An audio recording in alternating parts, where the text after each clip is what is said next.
So we're very grateful, very thankful that Dr. Paul Arnold is presenting this morning. He is Professor of Psychiatry and Medical Genetics at the University of Calgary.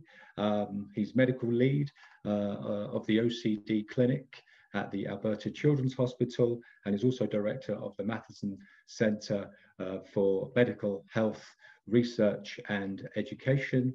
And I hand it over to you, Dr. Arnold. Wonderful. Thank you very much, Julian. I'll share my screen now. But while I'm doing that, definitely wanted to thank you for the opportunity for speaking today and all the tremendous work that you and Dr. Prengsheim have done in terms of organizing this group. So, okay, so just bear with me here. Okay, sorry, I'm just trying to find, there we go.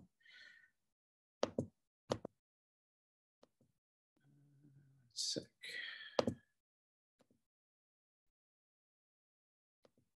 Okay, so as I'm pulling this up, I just want to again sort of thank you for this opportunity, and also just to say, kind of by way of introduction, kind of what I'm hoping to accomplish today.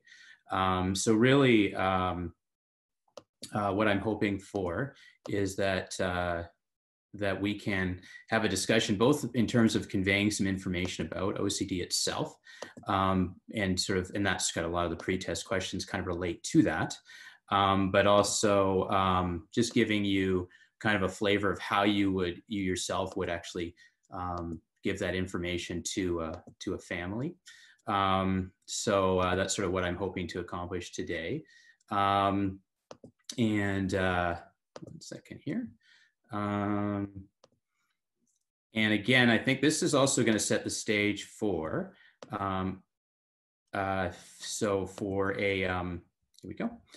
This is going to sort of set the stage for future seminars. So I'm really going to try not to overlap too much with upcoming seminars for it. So for example, I'll be talking a bit about different treatments, but I won't maybe go into as much detail, particularly around cognitive behavioral therapy.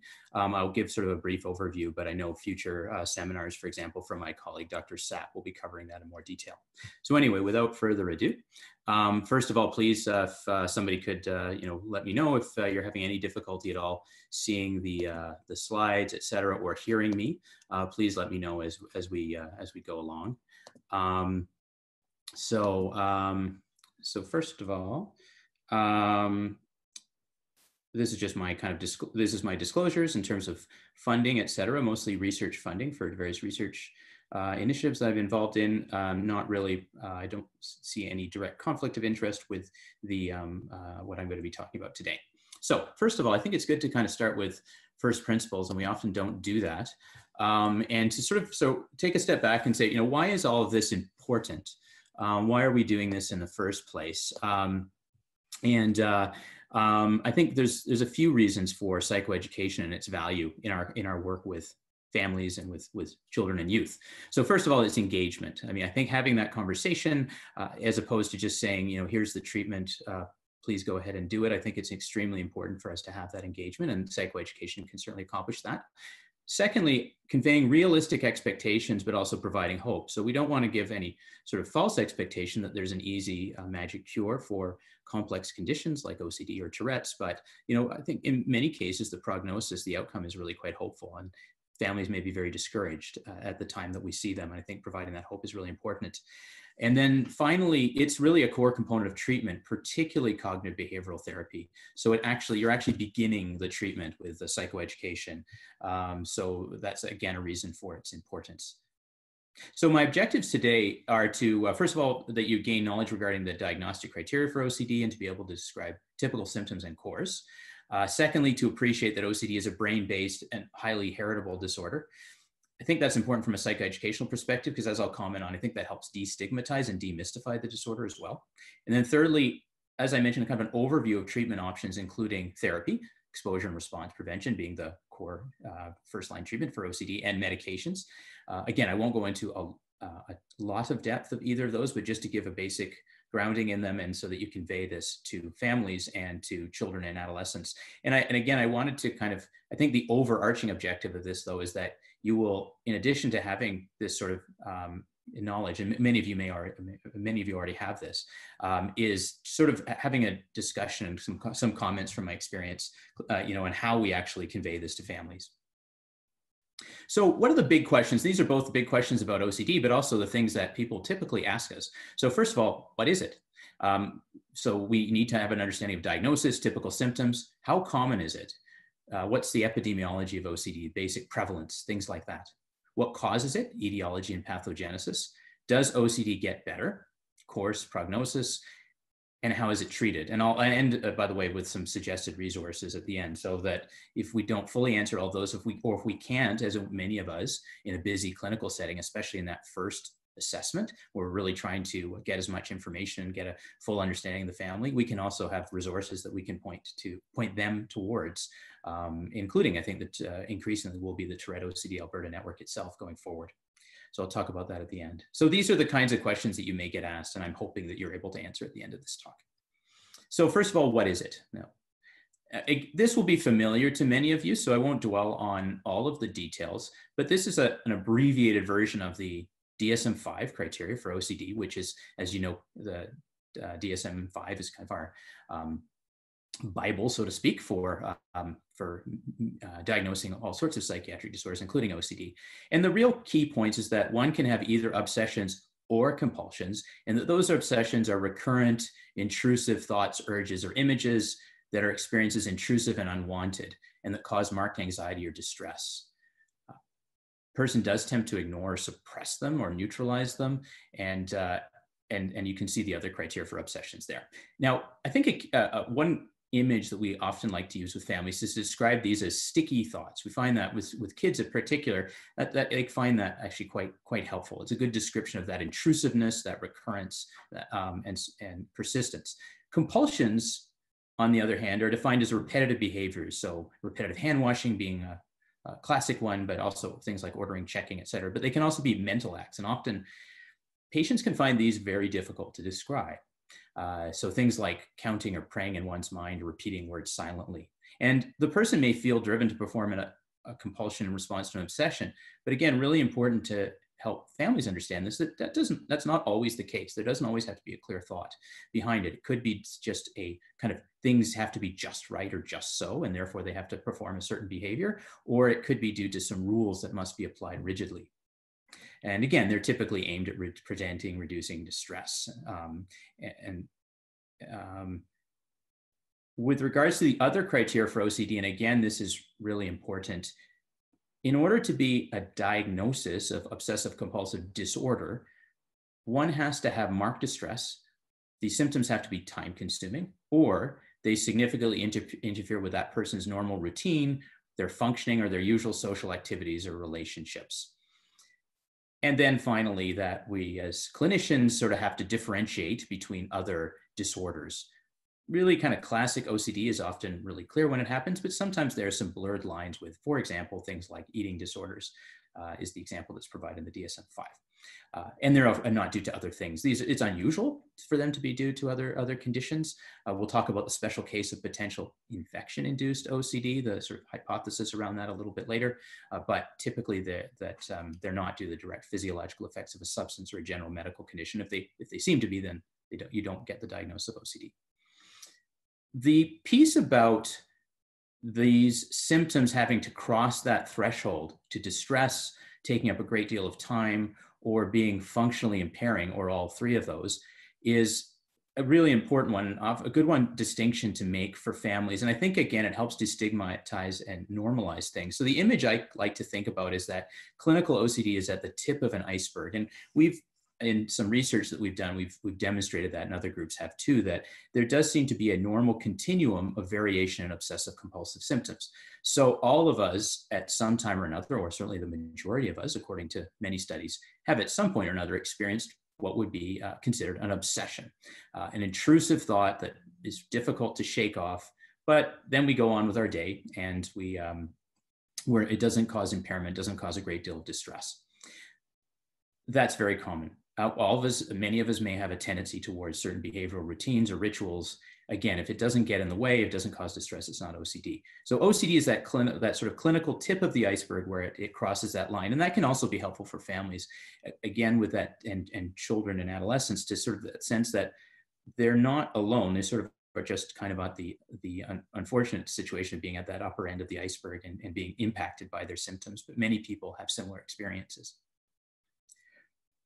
OCD does have distinct symptom dimensions, types of symptoms that it typically presents in. So every person with OCD can be somewhat different, but there certainly are typical patterns that people fall into. So some of those typical patterns are things like symmetry or ordering, forbidden thoughts, so intrusive thoughts, where that's the predominant problem. Things like worrying about terrible things happening to your parents, things like that. We call them aggressive obsessions, but often as not, they're about bad things happening to you or your family, not so much aggression towards others. Cleaning and contamination, obsessions and compulsions, of course, are sometimes the classic symptoms that we think of and can be very common as well.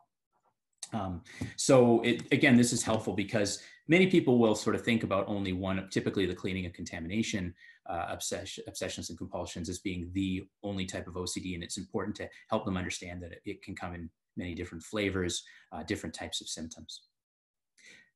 So what are some of the common comorbid conditions? Because it's just as important for us to be able to diagnose what OCD is not, but what does it kind of co-occur with?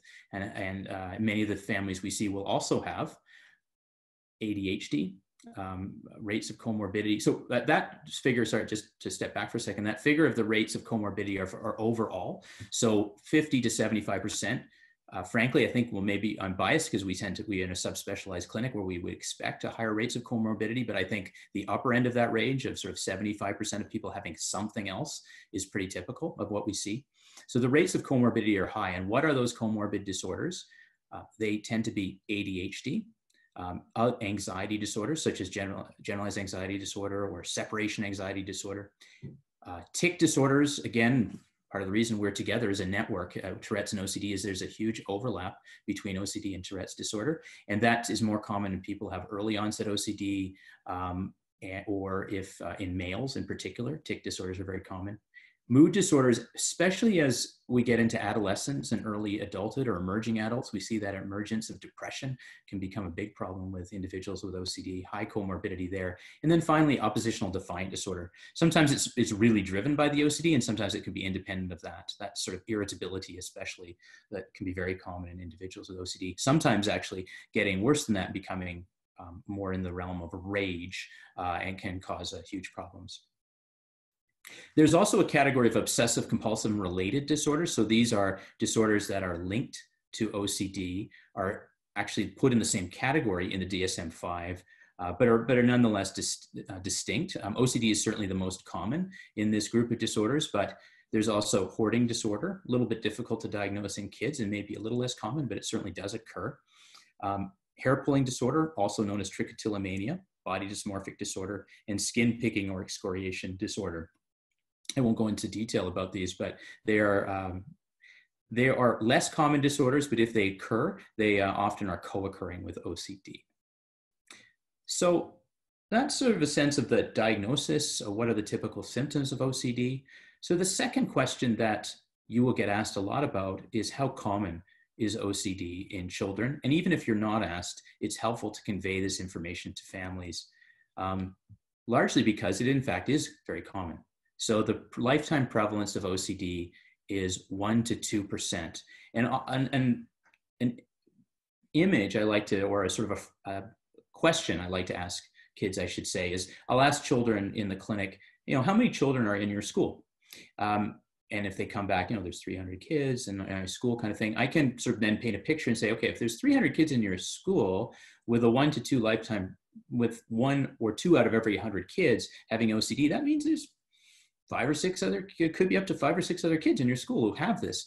I think that it can be very helpful to sort of, again, destigmatize, normalize it for children and families, that, this is a common condition. Of course, and again, I point this out, they may not know those children have OCD because it's not a visible disability, like as if, if they were in a wheelchair or had something that was more visible to others, it's likely hidden from them. However, it can be very disabling. And so OCD has been listed in the past, and the sort of numbers on this have gone up and down, but this is an oft quoted fact that tends to be listed among the highest causes of disability according to World Health Organization figures. Other psychiatric disorders, interestingly, are typically listed very high in that list, particularly depression. OCD does usually begin in childhood or adolescence. So again, many families will think this is, they're surprised that their child has OCD. They don't think of this necessarily as a childhood onset condition. However, we do know that the median age, so in other words, half of people who develop OCD will develop it by the age of 15. And there may be differences, however, between individuals who develop OCD early in life. We talk about this as a bimodal onset. So there's a group of individuals who develop OCD about 10 or 11, and then another group of individuals who develop OCD typically in late teens or early adulthood. So again, this is a young person's disorder, at least in terms of its onset. It can certainly last into later life, but it's unusual for it to start in middle age to older adults. Younger children who develop OCD for the first time, so that first group of early onset OCD, and I think make up the bulk of who we see in our clinic, are more likely to be male. They're more likely to have comorbid tics, and they are more likely to have a positive family history, because I'll talk a little later about the genetic loading we see in OCD, but they're more likely to have that family history than people who develop it later in life. So what causes OCD? Again, one of the big questions you'll get, and people want to know, where did this come from? Why does my child have this? Or why do I have this? So in general terms, it's good to convey this in lay-friendly and child-friendly language, that OCD is a neurobehavioral disorder. It's something that's based in their brain. We all have differences in our behaviors, in the ways in which we interact in the world, in our tendencies towards things like anxiety compared to other people, just as they have differences in physical characteristics compared to others. So there is a biological predisposition to OCD, but it is also sensitive to the environment. There's a learning component to OCD, which is both means that OCD can be particularly sensitive to stressors, for example, in terms of the symptoms getting better or worse, but it also means that it's amenable to treatments like cognitive behavioral therapy or exposure and response prevention that have a strong learning component. So it's a good news, bad news situation in terms of its environmental sensitivity. OCD does wax and wane in its course. That's typical of Tourette's and tic disorders as well. And that can happen spontaneously sometimes, and we have to say to families, we don't know why it gets worse or why it gets better, but there are other predictable, especially in individuals, there are predictors that can make OCD better or worse. So, and again, this differs from person to person, but for example, the beginning of school, for some people will make things a lot worse. For some people that makes things better because they may have, maybe the summer is a time when they don't have enough routine and so forth. So it really depends on the individual, how they respond, but certainly environmental components can make the symptoms better or worse. We believe that OCD is due to changes in specific brain circuits, possibly including things like altered neurotransmitter signaling, sort of an area of active research. But we can confidently say that if we take a group of people with OCD, and this is often the language I'll use for families just to capture it in a sentence, if you were to take a group of kids or with OCD, and you were put them in an MRI scanner and you compare them to a group of kids without OCD, there would be differences, and we know what some of those differences are. However, we're not able to use this as a diagnostic tool at this point. There are also things like altered cognitive processing. I won't go into that into detail, but things like if you do sort of certain kinds of cognitive tests, you'll find differences in things like cognitive flexibility, error processing, things like that. However, it's important to note that IQ is not affected. So people with OCD are certainly equally intelligent. They do not have, sort of using that term very broadly, they are on average, their IQ, their cognitive functioning is equal to people who do not have OCD. Another perspective I find helpful with families and children is a evolutionary perspective. So first of all, the fact these behaviors are so common in the first place probably says something about human nature. There's probably something good about having OCD in small degrees, just as there is about being anxious in certain situations or having a capacity for anxiety.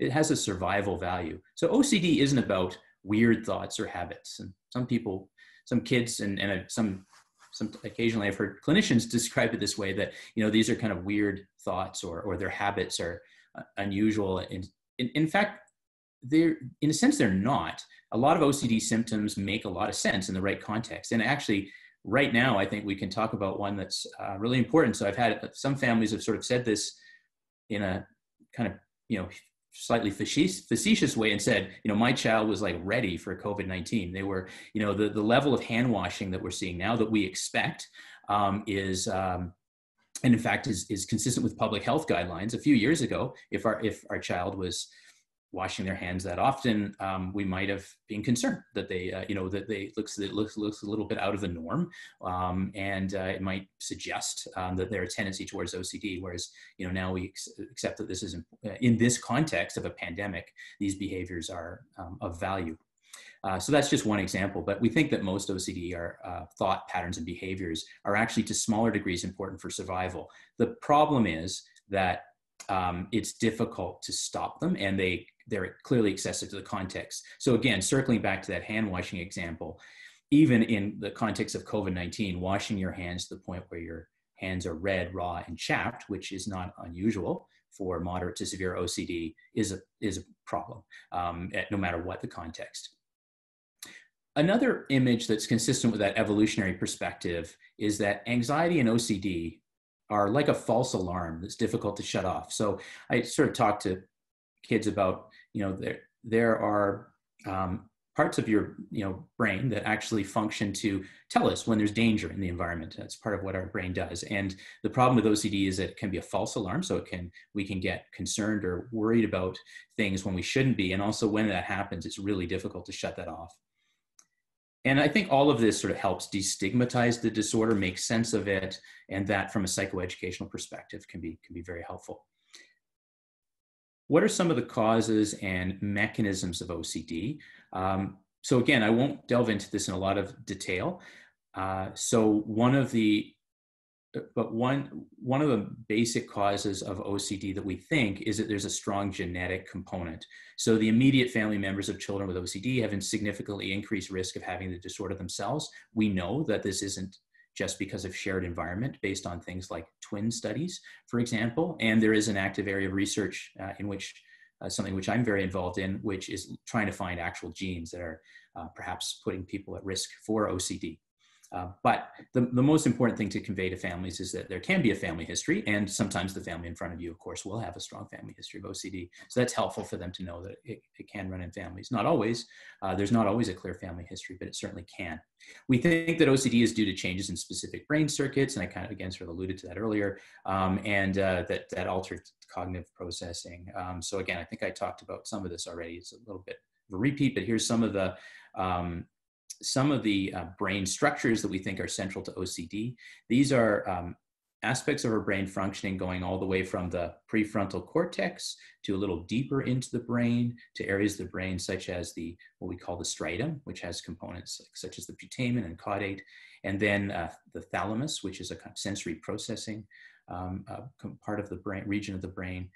All of these brain regions are connected through circuits that are actually quite well worked out in terms of neuroanatomy and functioning, and do appear to be abnormally activated, for example, in functional imaging studies of people with OCD. We also know kind of from neuropsychological studies of OCD that there are deficits. Again, I talked about this earlier, but I'll give one specific example, and this is, again, a sort of area of research that I've been involved in. But when we give people with OCD tests of what we call response inhibition, they tend to have difficulties with these compared to people who do not have OCD. And things like cognitive flexibility, error processing can also be altered in OCD. So one thing that you may get asked about, and you may even see in your clinical practice that's important to mention, is the concept of Pandas. So Pandas is a possible autoimmune subtype of OCD. It's been the subject of, like many active areas of research, but it's been maybe a little bit more, I guess, for want of a better term, controversial than others, because there is a subtype of individuals with OCD and quite likely with Tourette's who may have a infectious trigger to their symptoms. And so we, for example, in our OCD clinical program have a monthly clinic that focuses on actually this phenomenon of Pandas, or I'll talk about the difference between Pandas and PANS. So there certainly are individuals who seem to have that do seem to be triggered by infections. There's a lot that we don't know about this. So for example, what kinds of treatment can be helpful.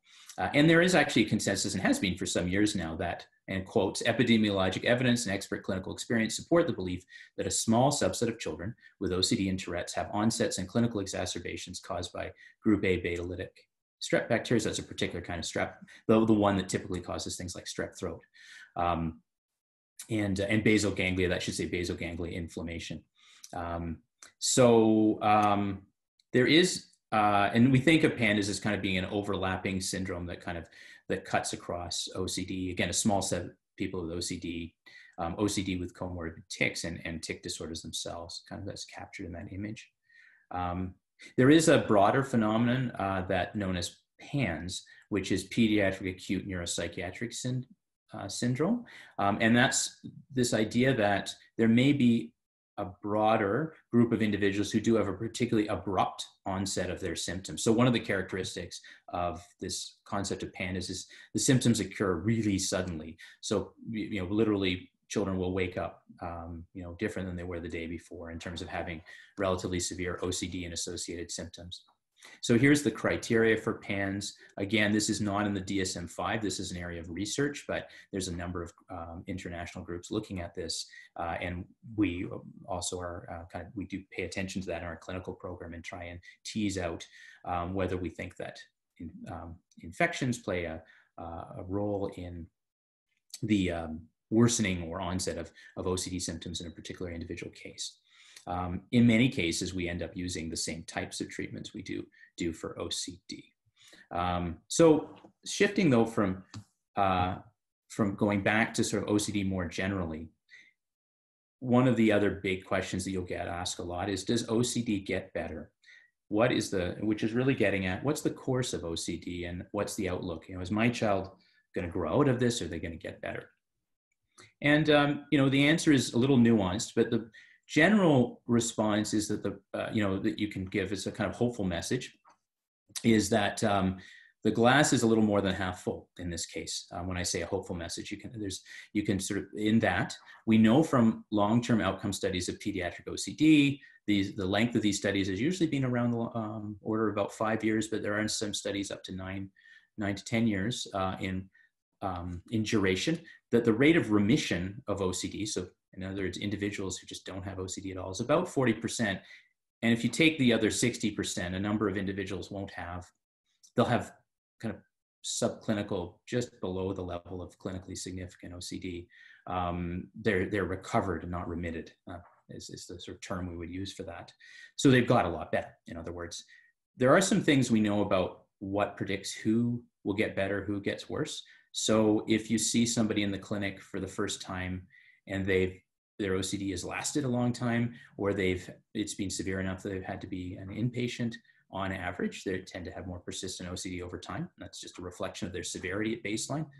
So that's sort of intuitive. What's a little counterintuitive is actually having tics. Sorry, that slide, that next bullet point, there's a little bit of a typo. It should actually say absence of tics at baseline, or absence of, it should say absence of tics or tic disorder at baseline. I apologize for that. So let me just talk about this point for a second, because it is counterintuitive. Individuals who are coming to the clinic and they have OCD and tics, they actually do better over time. Their OCD symptoms are less likely to persist. And there's a few studies that have shown this.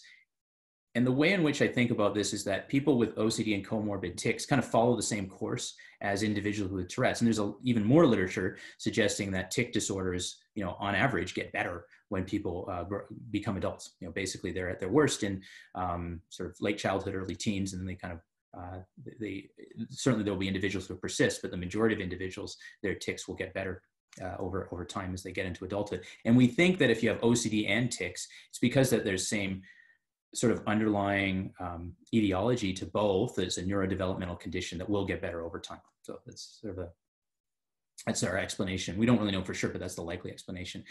However, if you have, in terms of another comorbid symptoms, if you individuals who present with OCD and hoarding are actually likely to do worse. So that is a predictor of persistence.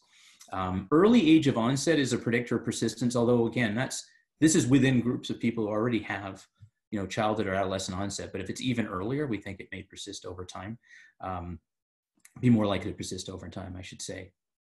In terms of the course of OCD, though, it's important to keep in mind, and probably this isn't something I necessarily get into with families, but more just to kind of keep on our radar as clinicians, is that if you follow people with OCD over time, other disorders are just as common at follow-up. So especially things like major depression and generalized anxiety disorder are just as common at follow-up as OCD itself. So they may, in other words, not necessarily have OCD if you look at them 5 or 10 years down the road, but they may have other psychiatric conditions. So there may be sort of a general predisposition to other things like mood or anxiety problems that continue. This is just to kind of give a kind of graphic illustration of that, over time. And this was, I believe, one of the longer studies by Macaulay and colleagues from about 10 years ago. So they followed people over time, and just broadly speaking, the kind of the colored boxes, the darker colors are the more severe symptoms and the lighter colors are the milder symptoms. So at follow-up, it's good that you see that the darker boxes are getting much smaller and the lighter boxes are getting bigger. So in other words, a greater proportion of, of those individuals are either completely subclinical, like this group, kind of that just under 40% figure that I mentioned, like there's no symptoms at all. And those who remain, a lot of them are in that very kind of mild range of OCD symptoms, as opposed to when they were seen at baseline. And again, this is a figure taken from an article written just over 10 years ago by Block and colleagues, kind of showing that difference with and without comorbid chronic tic disorders. That included people with Tourette's and chronic tic disorders. And as you can see, this is what they call a survival curve. So if it's lower, if the line is trending lower, that means they're more likely to their symptoms are less likely to be present. Their OCD is less likely to present. And that red line, when you follow them over a decade or more, they are less likely to have OCD, those individuals who had tics at baseline. So that just gives you a sort of general sense of outlook and prognosis. So how is OCD treated? And I'll use most of the remaining time kind of just talking about that and how we talk to families about treatment of OCD. So some important points are that the short-term goal of OCD treatment is really management of symptoms, not a complete cure. So the prognosis is good over time. So I think you can convey that hopeful message that I was just talking about in the last section, that over time we expect this to get better. But in the short term, this is going to take time. It's going to be hard work. It's going to take time, and we need to be mindful of that. Our first-line treatments for OCD really haven't changed much over the last couple of decades. We've refined them, we've learned more about them, but they're essentially the same as they have been for some time. And they are cognitive behavioral therapy, specifically at the core of it. Cognitive behavioral therapy for OCD usually includes, should always include, I should say, exposure and response prevention. There may be some elements, cognitive elements added to that, but you need that exposure and response prevention. Medications are also a first-line treatment, specifically the selective serotonin reuptake inhibitors, and particularly for individuals who have more moderate to severe OCD. And there's lots of evidence that the combination may be best, and that's difficult to accomplish. Cognitive behavioral therapy is not always readily available. We're sort of, we and sort of in our clinical program in Calgary have, are able to provide that, for example, but and there are excellent clinicians in the community who can provide that, but it's not as easy to access as medications typically. But so we need to take developmental factors into account as well. So, and broadly speaking, younger children, families, may prefer non-medical options for one thing. So that's kind of the age of the child is important, but also the way the treatments are delivered, their developmental stage will impact that. So with cognitive behavioral therapy, family involvement is huge. In younger kids, you can be a little bit more, although the family typically should always be involved, you may be focusing a bit more on the adolescent themselves and working more with them as an individual as they get older. And you have to consider the other considerations are things I've some of which I've alluded to. So the availability and cost of high quality treatment, personal preference, as I mentioned, for example, some families, maybe particularly of younger children, will be, more wary about medication and others not. Severity of symptoms. So as I mentioned, mild to moderate OCD, we tend to go more with medication, and comorbidity. So do they have other problems that could be treated with the treatments we're offering, including, for example, medications that we use may treat things like anxiety and depression, not just OCD.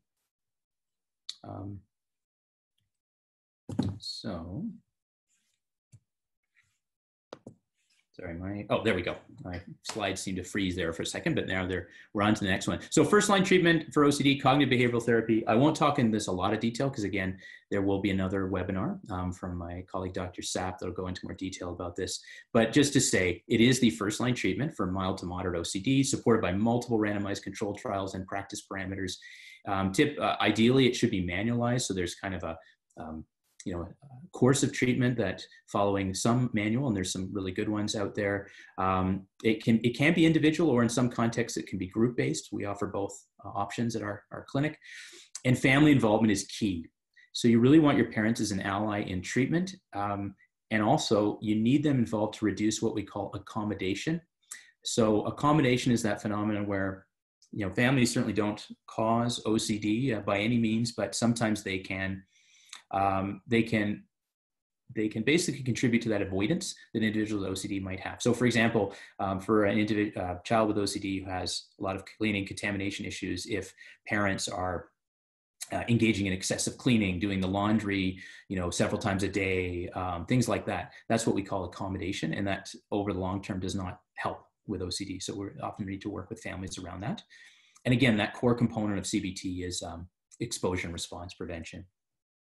And that's just sort of my illustration, the graphic illustration of what exposure has to be live, in vivo, so that individual, kind of the thing people talk about is people sometimes taking it a step higher. And again, I don't think I'd recommend this particularly in these times of actually doing this, but sometimes cognitive behavioral therapists will push patients just a little farther than their comfort zone, or maybe even sometimes our comfort zone, in terms of being able to touch things and knowing that nothing really harmful will happen to them.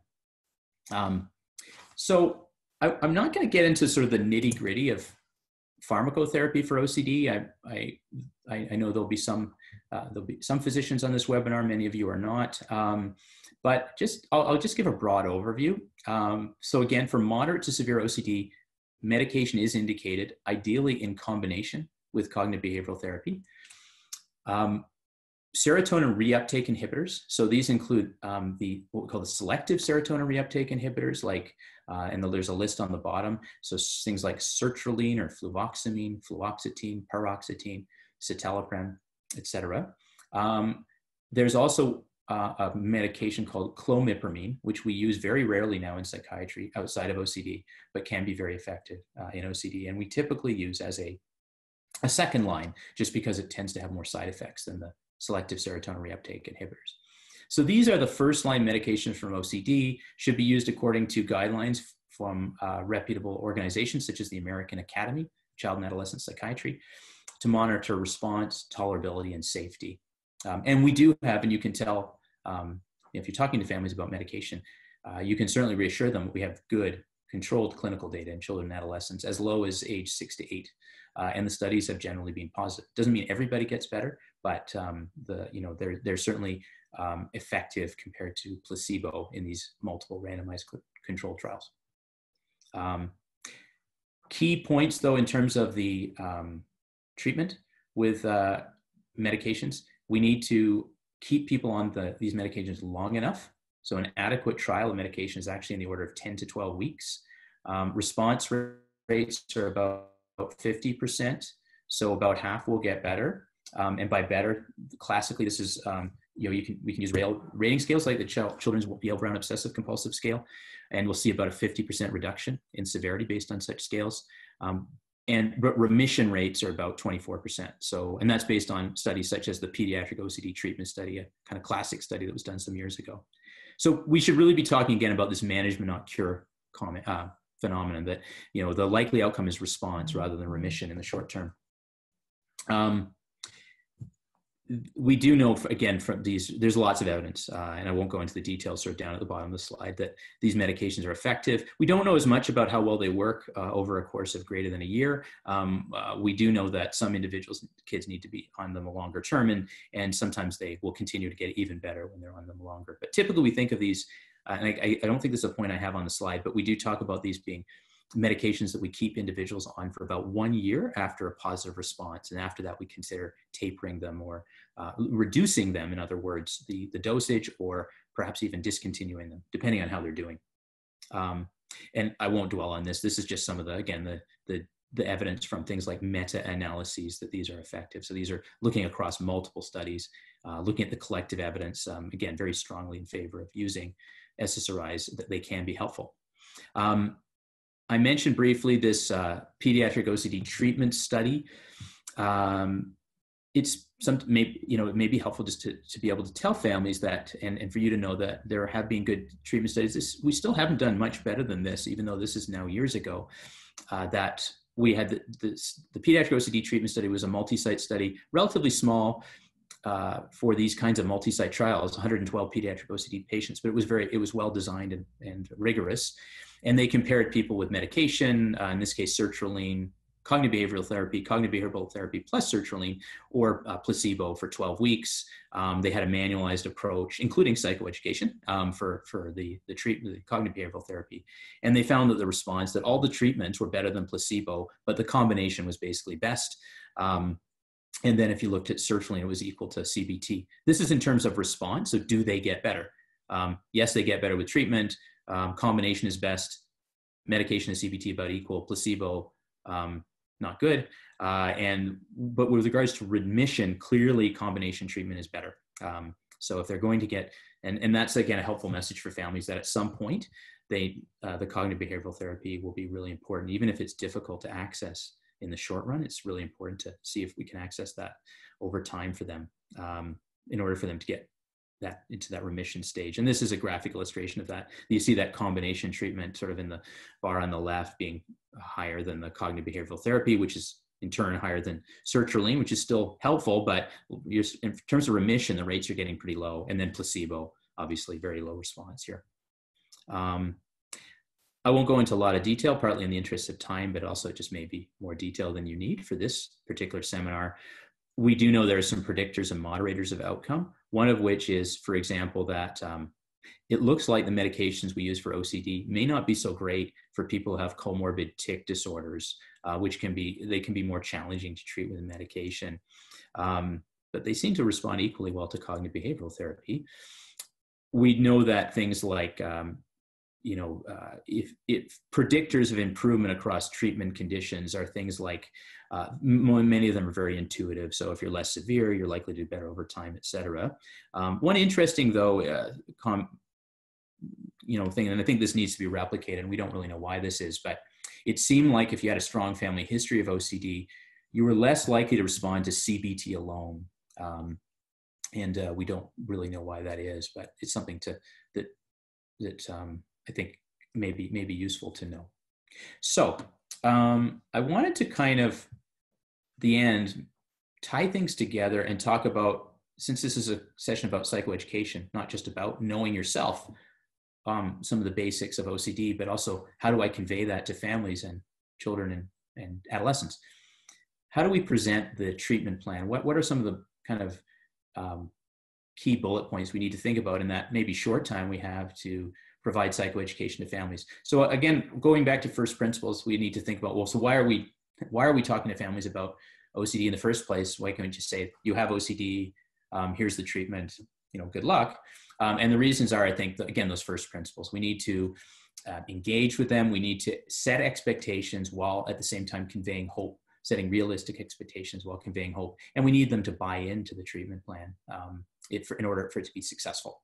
So I think some key points is I think it's good to have rapport, and hopefully you've already done this with a family anyway, that maybe by meeting with them and working with them, you know, either they're a family you already have a relationship with it, or you're someone they're seeing for the first time, just having that kind of, and I think when you're conveying this is particularly true with children. I think it's good to be relaxed. And if it works with your personal style to, you know, use humor or make it kind of use analogies that are, you know, like the sticky thoughts, you know, kind of easy, lay friendly language, but still be genuine, direct, and honest.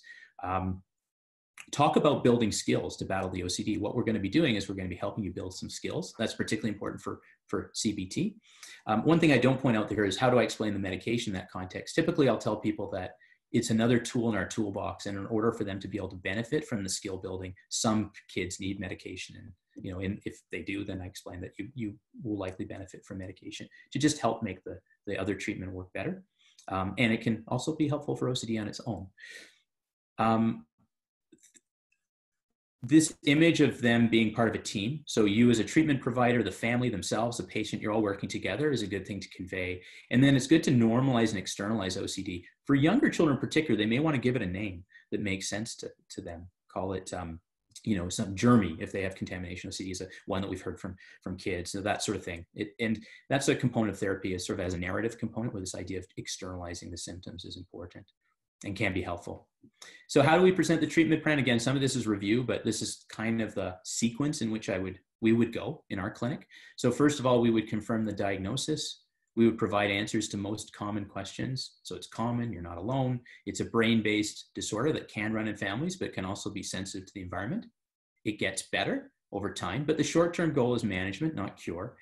And then we would talk about the treatment plan. If you're fortunate enough, as I am, to have to be working with colleagues, you know, you can each talk about the area that you have expertise in. If you're, you know, in the more common situation, you just kind of want to break it down systematically into describing, here's the medication, here's how it works, here's the therapy, here's how it works. And then if they have questions, then there's some suggested resources for youth and families. So here's some of the resources I like to point people towards. We do have a more comprehensive list in our clinic, but this is a good starting point, is just to point people towards good web-based resources, such as the International OCD Foundation, Anxiety Canada, or over time, I think we'll increasingly find the Tourette OCD Alberta network that, you know, is being already off to a great start, will be a great resource for our families. So that's it. I think we have time for questions. I'll turn things over to, I don't know, Julian, if you wanted to make any comments. Yes, thank you, Dr. Arnold. That was excellent. I just need to launch the post-test evaluation just for a couple of minutes, and then we'll go on to do the question and answer session. So if you do have those questions you'd like to post them on the chat, please do. And in the meantime, I will just launch the second poll or evaluation. Perfect. I can make one comment as well while you're doing that, Julian. Sure. One of the questions, or there's a kind of a group of questions about sharing of the slides. You had mentioned that a recording of the webinar will be available. I would be happy to, but I could talk to you maybe separately from this, Julian, about I am comfortable with making, you know, PDF of this, you know, slides available if that's something we were going to be happy to provide that as well, if that's helpful. That would be excellent, and I've had a few requests to that end as well during the webinar. Perfect. So that would be wonderful. Thank you. Should I, as you're bringing those up, Julian, should I start with some of the questions? Please do, Dr. Yeah, Arnold. sorry. I know we have relatively short time, but there's some, I think there's some questions here I'd be happy to answer. So first of all, specific treatment manuals that I recommend. There are a number of good ones. And I think actually when I provide a copy of the slides, if you remind me, Julian, I might even, you know, may actually be easier to have a list. But one particular manual that we often use in our clinic just is there's a series of books that were written over time by John March and colleagues. So John March is a sort of senior psychiatrist who did a lot of the kind of early studies on OCD and CBT, and he did some really nice accessible manuals. There's one called Talking Back to OCD, for example. And so that one's still, even though that's been out for some time, that really kind of, stands up to the test of time, and I think is still very useful. But we can certainly provide a broader list of resources as well. And those web-based resources I mentioned, particularly the International OCD Foundation resource, I think would also have things that they, vetted resources that they recommend as well. Another question that I have on here is how to conduct treatment with an adolescent who has extremely limited insight into OCD, no motivation to shift, don't believe it's an issue, though the impact for the family is significant. So I thank you for that question, first of all. I would say that, first of all, to acknowledge it is difficult. So the treatments, particularly cognitive behavioral therapy, do tend to, they're easier and to implement, and they work better with insight. I think typically in this case, and this is an area I think that is of active interest, we're clinically interested in it. There's other groups that are kind of researching this in the context of therapy. I think there's this whole concept of kind of motivational interviewing, that sort of school of thought that we need to move people from, and motivational interview has an associated kind of theoretical framework where there's things like you move people from pre-contemplation. It's particularly powerful in things like addictions, where we know that often people aren't motivated to change in the beginning. But that can certainly work for OCD, where we want to shift people from that pre-contemplation to contemplation to actually implementing treatment. I think we sort of use a similar approach. Sometimes, you said adolescents, it depends on the age of that adolescent and their relationship with their family. Sometimes we can begin by working with the family and giving them some things they can do to change the environment and maybe work with the teen. So the accommodation piece, if the family's on board, even though the child doesn't have insight, then we can often, help the family reduce that accommodation, so that can help get things better. Maybe teach them some strategies that over time they can work with their kids. But it is challenging. And other times, sometimes kids, this is a situation where if it's warranted for other reasons, I wouldn't do this if the OCD was really mild, that medication, we do have teens who will buy into the medication and not the CBT, because even though they have limited insight, they'll go along with that because it's relatively easy, and doesn't require a lot of effort on their part. So sometimes when that happens, they may shift over time too, because sometimes the limited insight, and sorry, I know it's a long answer, but I'll finish because there's one other question I'd like to get to. Sometimes the thing, it's limited insight, but it's also what's really behind that is they really don't want to let go of the OCD. They know it's going to be really uncomfortable, difficult. And so having the medication to kind of, reduce the symptoms and the level of distress just a little bit can sometimes help too. So anyway, thank you for that question. Differentiating thoughts and from OCD and GAD was another question. I would say that that's a great question, and because many people have both.